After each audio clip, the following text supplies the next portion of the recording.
ఓం శాంతి. ఈరోజు మురళి 21/8/2024. మధురమైన పిల్లలారా, మీరు చైతన్యమైన లైట్ హౌస్లు. ఏ విధంగా సముద్రంలో లైట్ హౌస్ ఉంటుంది, ఆ లైట్ హౌస్ ద్వారా నావలకి తూర్పు, పడమర, ఉత్తర దక్షిణాలు తెలుస్తాయి. అందుకోసం బాబా అంటున్నారు, ఆ విధంగా మీరు చైతన్యమైన లైట్ హౌస్లు పరంధామానికి మరియు సత్యుగం యొక్క దారిని చెప్పగలుగుతారు. మీరందరికీ తండ్రి పరిచయాన్ని ఇవ్వాలి, ఇంటి దారిని తెలియచేయాలి. ప్రశ్న: మున్ముందు ఏ డైరెక్షన్ అనేక ఆత్మలకు లభిస్తుంది మరియు అది ఏ విధి ద్వారా లభిస్తుంది? జవాబు: మున్ముందు అనేకులకు మీరు బ్రహ్మకుమారి కుమారుల వద్దకు వెళ్ళండి, వారు మీకు వైకుంఠ యువరాజులుగా అయ్యే జ్ఞానాన్ని ఇస్తారు అని ఎంతోమందికి డైరెక్షన్ లభిస్తుంది. ఇంకేం కావాలి? అట్లా డైరెక్షన్ లభించిందంటే మన దగ్గరికి చాలామంది వచ్చేస్తారు. మనకు చెప్పడానికే తీరిక ఉండదు, అంతమంది వచ్చేస్తారు. ఎవరికి ఏం కావాలనో దాన్ని ఇచ్చేలాగా మనం తయారు కావాలి. మనలో శక్తిని నింపుకుంటే వాళ్ళకి శాంతి కావాలంటే శాంతిని ఇవ్వచ్చు. ఆ విధంగా ఎవరికి ఏం కావాలనో ఇవ్వచ్చు. బాబా ఏమంటున్నారు చూడండి, ఏ డైరెక్షన్ ఆత్మలకు లభిస్తుంది, అది ఏ విధి ద్వారా లభిస్తుంది. మున్ముందు అనేకులకు మీరు బ్రహ్మకుమారి కుమారుల వద్దకు వెళ్ళండి, వారు మీకు వైకుంఠ యువరాజులుగా అయ్యే జ్ఞానాన్ని ఇస్తారని ఎంతోమందికి డైరెక్షన్ లభిస్తుంది. ఈ డైరెక్షన్ వారికి బ్రహ్మ సాక్షాత్కారం ద్వారా లభిస్తుంది. ఎక్కువగా బ్రహ్మ మరియు శ్రీకృష్ణుని సాక్షాత్కారమే జరుగుతుంది. ఏ విధంగా ఆదిలో సాక్షాత్కారం యొక్క పాత్ర కొనసాగిందో అలాగే అంతిమంలో కూడా జరగాల్సి ఉంది. ఓం శాంతి. భవిష్యవాణి ఇది. ఆత్మిక తండ్రి ఆత్మిక పిల్లలను అడుగుతున్నారు. వారందరినీ అడగరు కదా, ఇక్కడ ఏం చేస్తున్నావు, ఎవరి స్మృతిలో కూర్చున్నావు అని నళినిని అడుగుతున్నారు. నళిని దీదిని. బాబా స్మృతిలో, కేవలం బాబా స్మృతిలో కూర్చున్నావా లేక ఇంకేవైనా గుర్తుకొస్తున్నాయా? బాబా స్మృతి ద్వారా వికర్మలు వినాశమవుతాయి. ఇంకేం స్మృతి చేస్తున్నావు? బాబా నళిని దీదిని అడుగుతున్నారు. ఇది బుద్ధి పని కదా. ఆత్మలైన మనము ఇప్పుడు ఇక ఇంటికి వెళ్ళాలి, కావున ఇంటిని కూడా స్మృతి చేయాలి. అచ్చా, ఇంకేం చేయాలి? ఇంట్లోకి వెళ్ళి అక్కడే కూర్చుండిపోతారా? లేదు కదా. కృష్ణునికి స్వదర్శన చక్రాన్ని చూపిస్తారు. దాని అర్థాన్ని కూడా బాబా వివరించినారు. స్వ అనగా ఆత్మకు తన 84 జన్మల చక్రపు దర్శనం జరిగింది. కావున ఆ చక్రాన్ని కూడా తిప్పాల్సి ఉంటుంది. స్వదర్శన చక్రాన్ని ఎంత తిప్పితే అంత పరదర్శన సమాప్తమైపోతుంది. పరచింతన పరదర్శన సమాప్తం కావాలంటే ఒకే ఉపాయం స్వదర్శనంలో ఉండాలి. తో బాబా అంటారు, కృష్ణునికి స్వదర్శన చక్రాన్ని చూపిస్తారు. తో ఆ చక్రాన్ని కూడా తిప్పాల్సి ఉంటుంది. అప్పుడే చక్రవర్తి మహారాజా మహారాణులుగా కాగలుగుతాం. మనం 84 జన్మల చక్రంలో తిరిగి ఇప్పుడు ఇంటికి వెళ్తామని మీకు తెలుసు. మళ్ళీ అక్కడి నుండి పాత్రను అభినయించేందుకు సత్యుగంలోకి వస్తాం. మళ్ళీ 84 జన్మల చక్రంలో తిరుగుతాం. విష్ణువుకి చక్రం ఏమీ ఉండదు, అతడు సత్యుగం యొక్క దేవత. విష్ణుపురి అని అనండి, లేదా లక్ష్మీనారాయణల పురి అనండి, లేదా స్వర్గం అనండి. స్వర్గంలో లక్ష్మీనారాయణల రాజ్యం ఉండేది. రాధాకృష్ణుల రాజ్యం అంటే అది పొరపాటు. రాధాకృష్ణులు యువరాజ యువరాణులు కదా, వాళ్ళ రాజ్యం ఉండదు. స్వయంవరం తర్వాత పట్టాభిషేకం జరుగుతుంది, అప్పుడే లక్ష్మీనారాయణలని పిలువబడతారు. సో లక్ష్మీనారాయణల రాజ్యం అంటారు కానీ రాధాకృష్ణ రాజ్యం అని అన్నారు. ఎందుకంటే వారిద్దరూ వేరువేరు రాజ్యాలకు చెందిన యువరాజు యువరాణులు. స్వయంవరం తర్వాతే రాజ్యానికి అధిపతులుగా అవుతారు. విష్ణువుకు చూపించిన చక్రం నిజానికి మీదే. కావున ఇక్కడ కూర్చున్నప్పుడు కేవలం శాంతిలో కూర్చోకూడదు. శాంతిలో కూర్చుంటే నిద్ర వచ్చేస్తుంది. వారసత్వాన్ని కూడా స్మృతి చేయాలి. అందుకోసమే ఈ చక్రం యొక్క జ్ఞానం ఉంది. మీరు మాట్లాడుతూ తిరుగుతూ ఉండే లైట్ హౌస్లని బాబా అంటారు. ఒక కంటిలో శాంతిధామం, మరొక కంటిలో సుఖధామం ఉండాలి. రెండింటినీ స్మృతి చేయాల్సి ఉంటుంది. స్మృతి ద్వారా పాపాలు సమాప్తమైపోతాయి.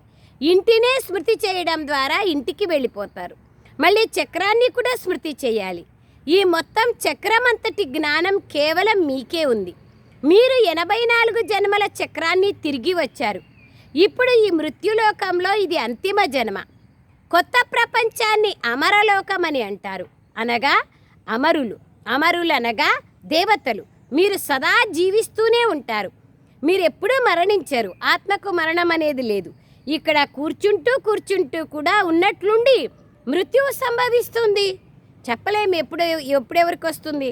రోగాలు వస్తాయి, అక్కడ మరణం యొక్క భయం ఉండదు. అక్కడ ఆత్మ అభిమాని స్థితి ఉంటుంది కాబట్టి మరణం యొక్క భయం ఉండదు. ఎందుకంటే అది అమరలోకం. మీరు వృద్ధులుగా అయినా కానీ మేము మళ్ళీ ఈ గర్భమెహల్లోకి వెళ్ళి ప్రవేశిస్తామన్న జ్ఞానం ఉంటుంది. ఇప్పుడు గర్భ జైల్లోకి వెళ్తారు, అక్కడ గర్భమహల్ ఉంటుంది. అక్కడ శిక్షలు అనుభవించేందుకు పాపాలు జరగవు. ఇక్కడ పాపాలు చేస్తారు. దేహభ్రాంతి ఉండేదాని కారణంగా, స్వార్థం ఉండేదాని కారణంగా పాపాలు జరుగుతాయి, దురాశ, అందుకే పాపాలు. ఆ కారణంగా శిక్షలు అనుభవించి గర్భం నుండి బయటకు వస్తారు, మళ్ళీ పాపాలు చేయడం మొదలు పెడతారు. ఇది పాపాత్మల ప్రపంచం. ఇక్కడ కేవలం దుఃఖమే ఉంటుంది, అక్కడ దుఃఖమన్న మాటే ఉండదు. కావున ఒక కంటిలో శాంతిధామాన్ని ఉంచుకోండి, మరొక కంటిలో సుఖధామాన్ని ఉంచండి. మీరు జన్మాంతరాలు జపతపాదులు చేస్తూ వచ్చినా కానీ ఆ జ్ఞానం అయితే లేదు కదా, అది భక్తి. అందులో మీరు ఈ విధంగా సత్వప్రధానులుగా కాలేరు. ఈ యుక్తి కూడా మీకు లభించదు, అది ఎవ్వరికీ తెలియదు. బాబా అంటారు, కృష్ణ భగవాను వాచ అని రాసినారు, దేహ సహితంగా అని వింటారు. ఇవి గీతలోని పదాలు, వీటిని చదివి వినిపిస్తారు. మీరు ఇలా కాండి అని వాళ్ళు అనరు. కేవలం భగవంతుడు ఇలా పతితులను పావనంగా చేసేందుకు వచ్చినప్పుడు ఇలా అని వెళ్ళారు అని అంటారు. అలా కాండి అని చెప్తే వాళ్ళ దగ్గరికి ఎవరు పోరు. కేవలం గీతలో పరంపిత పరమాత్మకు బదులుగా కృష్ణుని పేరుని రాశారు. కృష్ణునికి కూడా రథం ఉంది కదా, మరి అతడికి రథం ఎందుకు? తాను స్వయం దేహదారి కదా. కృష్ణుని పేరుని ఎవరు పెట్టారు? జన్మించినప్పుడు ప్రతి ఒక్కరికి పేర్లు పెడతారు. తండ్రిని కేవలం శివ అనే అంటారు. ఆత్మలైన మీరు జనన మరణాల్లోకి వస్తారు కాబట్టి మీ శారీరక నామాలు మారుతూ ఉంటాయి. ఎన్ని శరీరాలు తీసుకుంటే అన్ని పేర్లు మారుతాయి. ఒక్కొక్కరికి ఒక్కొక్క శరీరంలో 3-4 కూడా ఉంటాయి, అనేకమైన పెట్ నేమ్స్, ముద్దుల పేర్లు. శివబాబా అయితే జనన మరణాల్లోకి రారు. ఆత్మలైన మనము జనన మరణ చక్రంలోకి వస్తాము. బాబా సదాశివుడు, బిందు స్వరూపుడు. బిందువు రాసినప్పుడు శివ అని అంటారు. బిందువైన ఆత్మ చాలా సూక్ష్మమైనది. ఆత్మ సాక్షాత్కారం జరిగినా అది ఎవరికీ అర్థం కాదు. దేవిని చూసి ఎంతో సంతోషిస్తారు. అచ్చా తర్వాత ఏమి చూస్తే ఏం లాభం? మనమైతే కదా లాభం. ప్రాప్తి అయితే ఏమీ లేదు, అర్థమూ లేదు. కేవలం నవధా భక్తిని చేస్తారు, దర్శనం పొందుతారు, అందులోనే సంతోషపడిపోతారు. అంతేకాని ముక్తి జీవన్ముక్తి విషయమే లేదు. అవన్నీ భక్తి మార్గానికి చెందినవి. ఇక్కడ ఇది జ్ఞాన మార్గం. ఇక్కడ ఎక్కువగా బ్రహ్మ లేదా శ్రీకృష్ణుని సాక్షాత్కారం జరుగుతుంది. ఈ బ్రహ్మ వద్దకు వెళ్ళినట్లయితే మీరు కృష్ణపురి లేదా వైకుంఠంలోకి వెళ్తారు అని అంటారు. లక్ష్మీనారాయణల సాక్షాత్కారం కూడా జరుగుతుంది. సాక్షాత్కారం జరిగిందంటే సద్గతి లభించిందని కాదు. సాక్షాత్కారం జరిగితే సాటిస్ఫాక్షన్ మాత్రమే ఉంటుంది, కానీ సద్గతి లభించదు. బాబా అంటున్నారు, ఇది కేవలం ఇక్కడికి వెళ్ళండి అని సూచనగా లభిస్తుంది. మున్ముందు ఎంతోమందికి సాక్షాత్కారం అవుతుంది, డైరెక్షన్ లభిస్తుంది. త్రిమూర్తి చిత్రం కూడా వార్తాపత్రికల్లో వస్తుంది. బ్రహ్మకుమారిల పేరు కూడా పడుతుంది. అప్పుడు ఇతడి వద్దకు వెళ్ళడం ద్వారా ఇలా వైకుంఠానికి యువరాజులుగా అయ్యే జ్ఞానం లభిస్తుంది అని బ్రహ్మ సాక్షాత్కారం కూడా అనేక మందికి జరుగుతుంది. ఇది భవిష్యవాణి. అర్జునికి విష్ణువు మరియు వినాశం యొక్క సాక్షాత్కారం జరిగినట్లుగా చెప్తారు. మీరు ఏ విధంగా కమల పుష్ప సమానంగా ఉండాలనో బాబా వచ్చి చెప్తున్నారు. కానీ అలా స్థిరంగా మీరు ఉండడం లేదు. కావుననే అలంకారాలు విష్ణువుకి ఇచ్చేసినారు. లేకపోతే దేవతలకు శంఖము మొదలైన వాటి అవసరం లేదు. నోటితో వినిపించడం శంఖధ్వని అని అంటారు. కమలం యొక్క రహస్యాన్ని కూడా బాబా వచ్చి అర్థం చేస్తున్నారు. బ్రాహ్మణులైన మీరు ఈ సమయంలో కమల పుష్ప సమానంగా కావాలి. పంచవికారాల రూపీ మాయను జయించడమే కదా. నన్నొక్కడనే స్మృతి చేసినట్లయితే మీ వికర్మలు వినాశం అవుతాయి అని తండ్రి ఉపాయాన్ని చెప్తున్నారు. శ్రీమతం పైన నడుస్తూ పతిత పావనుడైన నన్ను స్మృతి చేయండి. ఒక్క తండ్రి తప్ప పతిత పావనులు ఇంకెవ్వరూ లేరు.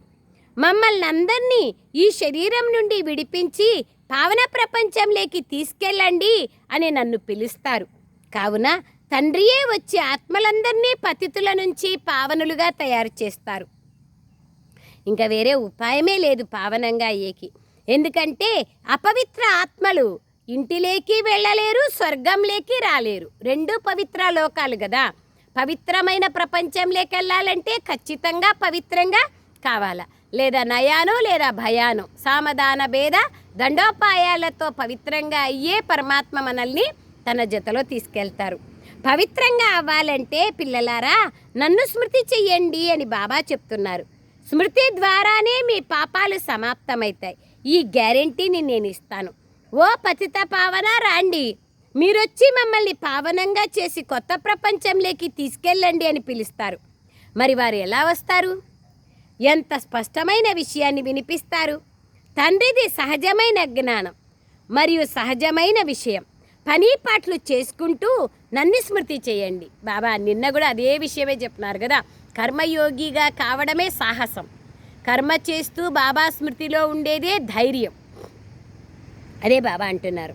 పని చేసుకుంటూ భోజనం తయారు చేస్తూ బాబా స్మృతిలో ఉండాలి. అప్పుడు భోజనం కూడా శుద్ధం అవుతుంది. కావుననే బ్రహ్మ భోజనం తినాలని దేవతలు కూడా తపిస్తారనే గాయనం ఉంది. ఈ పిల్లలు కూడా భోగుని తీసుకొని వెళ్తారు. అక్కడ సభ జరుగుతుంది సూక్ష్మవతనంలో. అందులో బ్రాహ్మణులు దేవతల యొక్క మిలనం జరుగుతుంది. భోజనం స్వీకరించేందుకు వస్తారు. బ్రాహ్మణులు భోజనం చేసేటప్పుడు కూడా మంత్రాన్ని జపిస్తారు. చాలా భక్తితో గౌరవంతో భోజనాన్ని స్వీకరిస్తారు. ఒక మెతుకు కూడా వేస్ట్ చేయరు. భక్తి మార్గంలో కూడా అన్నము యొక్క విలువ తెలిసిన వాళ్ళు అన్నదాన సత్రాల్లో కూడా చెప్తారు వేస్ట్ చేయకూడదని. బ్రహ్మ భోజనానికి ఎంతో మహిమ ఉంది. భక్తి మార్గంలోనే అంత మహిమ ఉంటే జ్ఞాన మార్గంలో భగవంతునికి అర్పణం చేసిన నైవేద్యం పైన ఎంత మహిమ ఉంటుంది. సన్యాసులైతే కేవలం బ్రహ్మమునే తలుచుకుంటూ ఉంటారు. వారి ధర్మమే వేరు. బ్రహ్మ భోజనానికి ఎంతో మహిమ ఉంది. వారిది హద్దు యొక్క సన్యాసం. మేము ఇల్లు వాకిళ్లను ఆస్తిపాస్తులను మొదలైన వాటినన్నింటినీ వదిలేశామంటారు. ఇప్పుడు మళ్ళీ సమాజం లేకొచ్చారు. మీది అనంతమైన సన్యాసం. వాళ్ళది హద్దు సన్యాసము, మీది అనంతమైన సన్యాసం. మీరు ఈ పాత ప్రపంచాన్ని కూడా మర్చిపోతారు. మళ్ళీ కొత్త ప్రపంచంలోకి వెళ్ళాలి. గృహస్థంలో ఇంట్లో ఉంటూ ఇప్పుడు మనము ఇక శాంతిధామం గుండా సుఖధామంలోకి వెళ్ళాలని మీ బుద్ధిలో ఉంది. శాంతిధామాన్ని కూడా స్మృతి చేయాల్సి ఉంటుంది. తండ్రిని, శాంతిధామాన్ని మరియు సుఖధామాన్ని స్మృతి చేయాలి. ఇది మన అనేక జన్మల అంతిమ జన్మ. 84 జన్మలు పూర్తి అయ్యాయి. సూర్యవంశీయుల నుండి చంద్రవంశీయులుగా, ఆ తర్వాత వైశ్య శూద్రవంశీయులుగా అయ్యారు. వారైతే ఆత్మయే పరమాత్మ. ఆత్మకు ఎటువంటిది అంటదు, ఎటువంటి లేపము అంటదు. ఎందుకంటే ఆత్మయే పరమాత్మ అంటారు.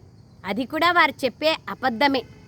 ఆత్మకి ఎందుకంటదు? పాపం పుణ్యం ఆత్మలోనే ఉంటుంది. దాని అనుసారంగానే పాపాత్మ, పుణ్యాత్మ, దేవాత్మ, మహాత్మ ఈ పేర్లన్నీ ఎక్కడి నుంచి వస్తాయి? ధర్మాత్మ. ఆ యొక్క కర్తవ్యాలను బట్టి ఆ పేర్లు వస్తాయి.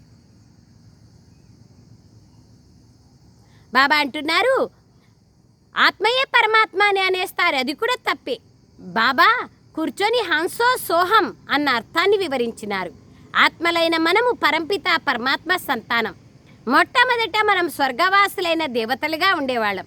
మళ్ళీ చంద్రవంశీయులుగా, క్షత్రియులుగా అయ్యాం. 2500 సంవత్సరాలు పూర్తి అయ్యాయి.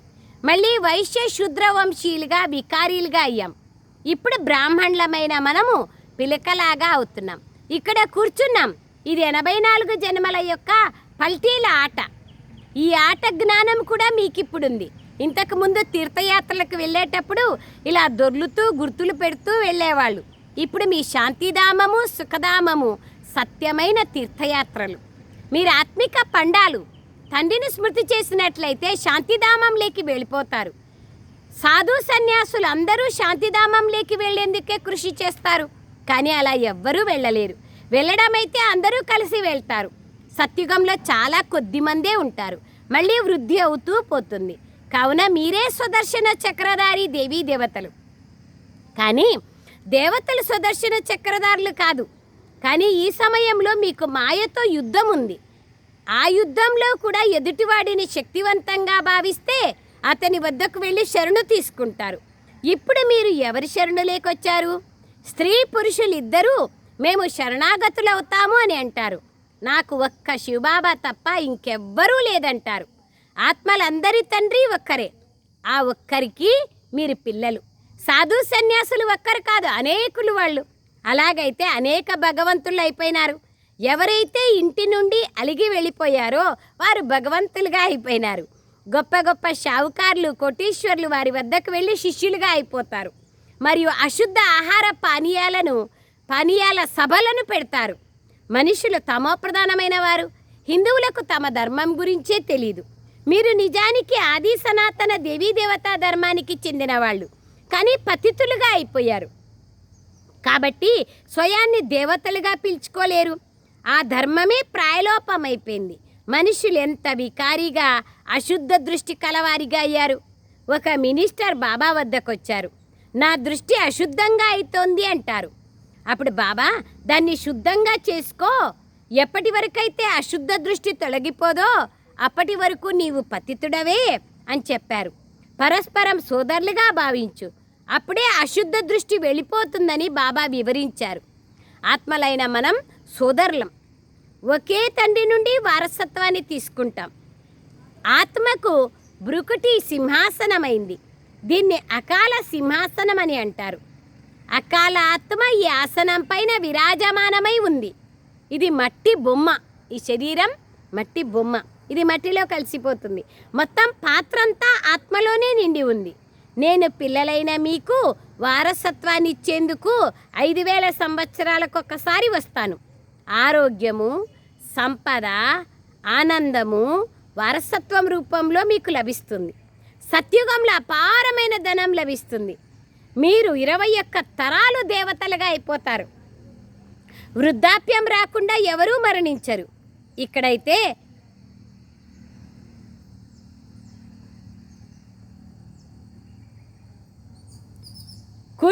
కూర్చుంటూ ఉన్నట్లుండి మరణిస్తారు. గర్భం లోపల కూడా మరణిస్తారు. అక్కడైతే దుఃఖం అనే మాటే లేదు. దాన్ని సుఖధామము, రామరాజ్యము అంటారు. ఇది దుఃఖధామం, రావణ రాజ్యం. సత్యుగంలో రావణుడే ఉండడు.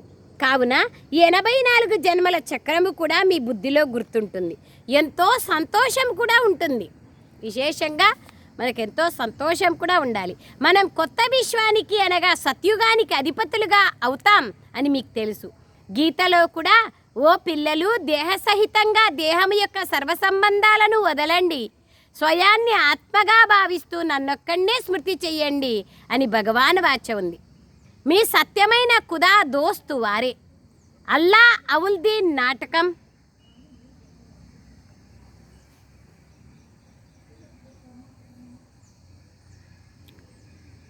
హాతుమతాయి యొక్క నాటకం ఇవన్నీ ఈ సమయానికి చెందినవి. ఇప్పుడు జనాభాను తగ్గించాలి అని మనుషులు ఎంతగా కష్టపడతారు. అనంతమైన తండ్రి దాన్ని ఎంతగా తగ్గించేస్తారు.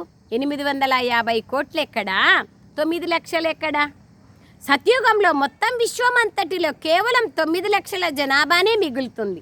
కోట్ల మనుష్యులు అక్కడ ఉండనే ఉండరు. అందరూ ముక్తిధామంలోకి, శాంతిధామంలోకి వెళ్ళిపోతారు. ఇది అద్భుతమైన విషయమే కదా. ఒక్క దేవీ దేవత ధర్మం యొక్క పునాదిని వేసి మిగిలిన వాటన్నింటినీ వినాశనం చేసేస్తారు. ఈ 84 జన్మల చక్రాన్ని బుద్ధిలో బాగా కూర్చోబెట్టుకోవాలి. ఇది స్వదర్శన చక్రం. అంతేకాని ఆ చక్రంతో ఎవరి శిరస్సు ఖండించబడదు. మళ్ళీ శాస్త్రాల్లో కృష్ణుని గురించి హింసాత్మకమైన విషయాలు రాసేసినారు. అతడు స్వదర్శన చక్రంతో అందరినీ చంపేశాడని చెప్తారు. అది కూడా గ్లానీనే కదా. కృష్ణుడు ఎక్కడైనా హింస చేస్తారా? ఎంత హింసాయుతులుగా తయారు చేశారు. మీరు డబల్ అహింసకులుగా అవుతారు. కామ వికారం కూడా హింసనే. దేవతలు పవిత్రులుగా ఉంటారు. యోగ బలం ద్వారా విశ్వాధిపతులుగా కాగలిగినప్పుడు మరి యోగ బలము ద్వారా పిల్లలకు ఎందుకు జన్మనివ్వలేరు? ఇప్పుడు కొడుకు పుట్టబోతున్నాడని సాక్షాత్కారం అవుతుంది. ఇప్పుడు ఇక పాత శరీరాన్ని వదులుతాం. మళ్ళీ నోట్లో బంగారు స్పూన్ ఉంటుంది. ఇది కూడా మీకు తెలుసు. మేము అమరలోకంలో జన్మ తీసుకుంటే నోట్లో బంగారు స్పూన్ ఉంటుందని మీరు అర్థం చేసుకుంటారు. పేద ప్రజలు కూడా కావాలి కదా. కానీ అక్కడ దుఃఖం విషయం ఉండదు. కొంచెం తక్కువ ఉంటుంది అంతే వాళ్ళ ప్రాపర్టీ, కానీ దుఃఖం అనే మాట ఉండదు. ప్రజల వద్ద అంతటి సంపద ఏమీ ఉండదు కదా. వారికి సుఖం ఉంటుంది, దీర్ఘాయుష్యు ఉంటుంది. రాజా, రాణి, షావుకార్లు, ప్రజలు అందరూ కావాలి కదా. అచ్చా, మీఠే మీఠే సిక్లదే బచ్చోం ప్రతి माता पिता बाप दादा का याद प्यार और गुड मॉर्निंग। रूहानी बाप की रूहानी बच्चों को नमस्ते। हम रूहानी बच्चों की रूहानी माता पिता बाप दादा को याद प्यार गुड मॉर्निंग और नमस्ते नमस्ते नमस्ते बाबा नमस्ते। థ్యాంక్ యూ బాబా. సారాంశం: తండ్రి స్మృతితో పాటు సంతోషంలో ఉండేందుకు 84 జన్మల చక్రాన్ని కూడా స్మృతి చేయాలి. స్వదర్శన చక్రాన్ని తిప్పాలి. ఖుదాను మీ సత్యమైన స్నేహితునిగా చేసుకోవాలి. రెండో పాయింట్: డబల్ అహింసకులుగా అయ్యేందుకు అశుద్ధ దృష్టిని తొలగించుకొని దృష్టిని శుద్ధంగా చేసుకోవాలి. ఆత్మలైన మనం సోదరులం. ఈ అభ్యాసం చేయాలి. వరదానం: సర్వశక్తివంతుడైన తండ్రిని కంబైన్డ్ రూపంలో తోడుగా ఉంచుకునే సఫలతామూర్తులుగా కండి. వివరణ: ఏ పిల్లలతో అయితే సర్వశక్తివంతుడైన తండ్రి కంబైన్డ్గా ఉంటారో వారికి సర్వశక్తులపై అధికారం ఉంటుంది. మరియు ఎక్కడైతే సర్వశక్తులు ఉంటాయో అక్కడ సఫలత లేకుండా ఉండదు. ఒకవేళ సదా తండ్రితో కంబైన్డ్గా ఉండటంలో లోటు ఉంటే సఫలత కూడా తక్కువగా లభిస్తుంది. సదా తోడుని నిభాయిస్తే అవినాశి సహచరుని యొక్క కంబైన్డ్ని ఉంచుకుంటే సఫలత జన్మసిద్ధ అధికారం అవుతుంది. ఎందుకంటే సఫలత మాస్టర్ సర్వశక్తివంతుల వెనక ముందు తిరుగుతూ ఉంటుంది. అంటే అంతగా మన వెంటే సఫలత ఉంటుంది. ఎందుకంటే స్వయం పరమాత్మ సర్వశక్తివంతుడు మన వెంట ఉంటారు. స్లోగన్: ఎవరైతే వికారాలనే మురికిని తాకను కూడా తాకరో వారే సత్యమైన వైష్ణవులు. అక్కడ వాళ్ళు శుద్ధత్వాన్ని పాటిస్తారు. లేదా ఏదైనా పందిని అలాంటి దాన్ని అచూతూ మనుషుల్ని కానీ అంటరాని వాళ్ళని కానీ తగిలితే వెళ్ళి స్నానం చేసుకుంటారు. అయితే బాబా ఏమంటారు? వికారాలనే మురికిని తాకద్దండి. అలాంటి వాళ్ళే సత్యమైన వైష్ణవులు. అచ్చా. ఓం శాంతి. థ్యాంక్ యూ బాబా. Thank you.